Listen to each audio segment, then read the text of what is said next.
유재은 법무관리관 금방 그 박정훈 대령에게 전화를 해서 무슨 얘기를 했습니까?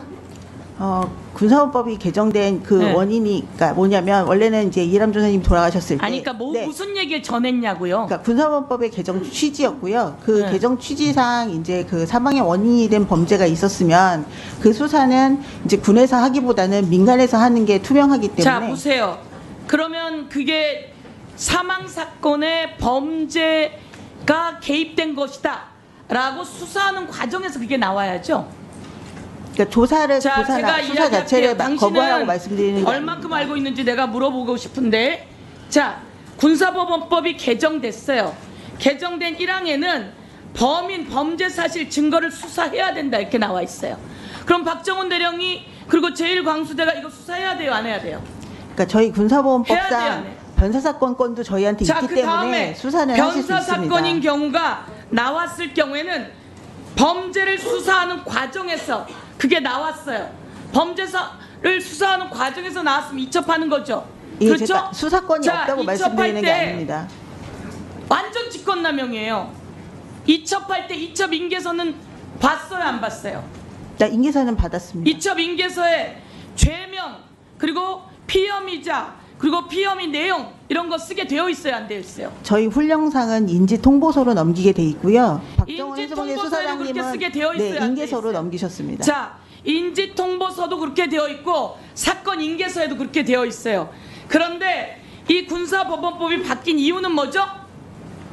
이종석 국방부 장관과 같은 사람이 아니면 대통령실 800에 7000이 전화 와서 7070이 전화 와서 이 사건에 개입할까봐 바뀐 거예요. 그런데 딱 맞게 개입을 한 거예요. 이종섭 장관이 전화를 받고 전화를 7070으로부터 받고 이첩을 보류시키는 거죠. 그 과정에 유재원이라고 하는 사람을 쓰게 되는 거예요. 유재원 법무관리관은 그런 전화를 하면 돼요, 안 돼요? 안 되는 거예요. 그리고 이 법이 바뀐 이유는 뭐예요? 수사하는데 수사해서 내용 이 사건 인계서에 맞게 그리고 지금 말했듯이 인지통보서에 맞게 보내서 죄명, 피혐의자, 피혐의 내용 다 적어서 쓰라고 되어 있는데 중간에 전화를 해서 끼어들어서 그런 거 없이 그냥 넘기시죠 라고 할까봐 법이 바뀐 거예요. 그런데 마치 그 법을 저기 나와 있어요. 그 법을 마치 자기가 잘 알고 있는 둥 해서 엉뚱한 소리를 했으니까 그게 바로 군사법원법 228조 위반이에요. 그리고 이종석 국방부 장관은 제가 이첩 보류 시킨 겁니다. 자, 저 법에 의해서 이첩 보류 시키면 법 위반이에요. 위계에 의한 공무집행 방해예요.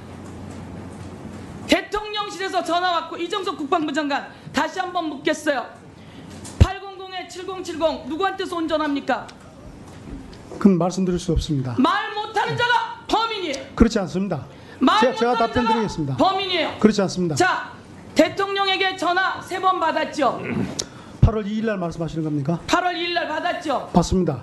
그리고 8월 1일 날 전화 받았는데 무슨 내용으로 전화를 하셨나요? 전화 내용 밝힐 수 없고 다만 밝힐 수 없는 말씀드릴 수 있는 사람이 것은 범인이에요. 아닙니다. 제가 범인이 말씀드릴 수 있는 아니거든 것은 그 내용을 밝히세요.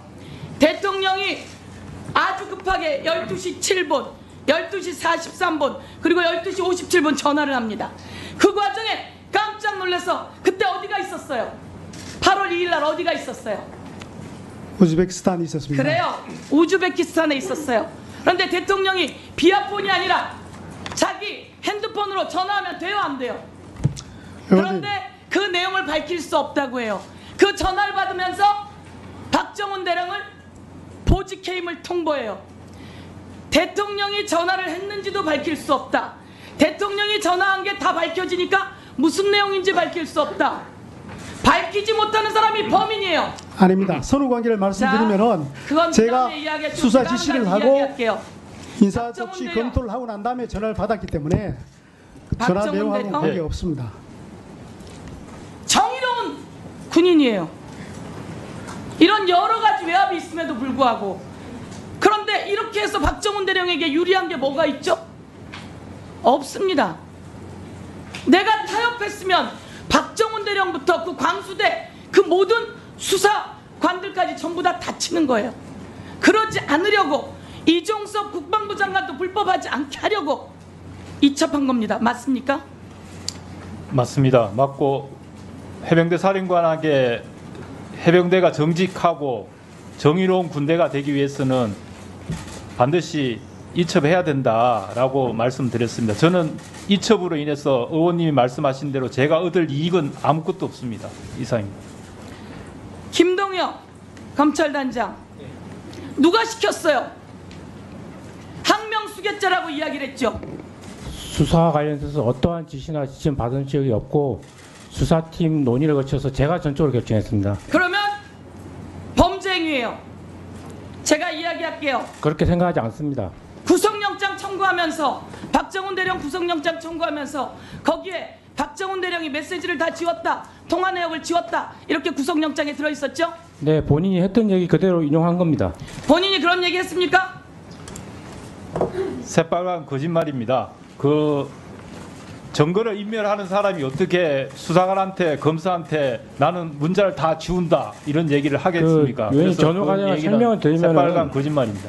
자, 네. 새빨간 거짓말을 구속영장에 쓸 수 있는 그 칸은 거짓말한 적 없습니다. 얼마나 부었길래 그런 칸이 부어서 그런 거짓말 구속영장을 쓰죠? 거짓말한 적 없습니다. 자, 그런데 공수처에 그러면 본인은 핸드폰 제대로 냈어요? 네, 제대로 냈습니다. 제대로 냈는데 무슨 폰을 냈어요? 깡통폰을 냈다면서요? 써둔 폰 그대로 냈습니다. 그 쓰던 폰을 다 지워서 깡통폰을 냈다면서요?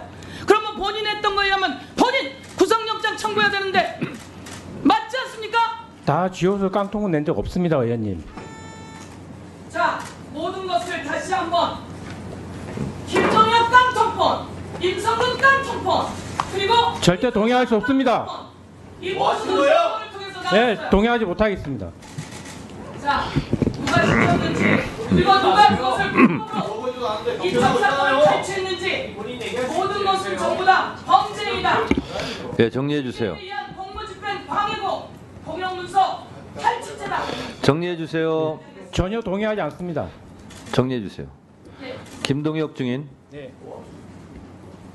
마이크를 좀 이렇게 위로 하세요. 허리가 구부정하니까 괜히 좀 단정해 보이지 않습니다. 죄송합니다, 위원장님. 증인께 위원장으로서 네. 주의를 줍니다. 묻는 말에 답변하시고요. 본인 생각은 충분히 앞으로 답변할 기회가 있습니다.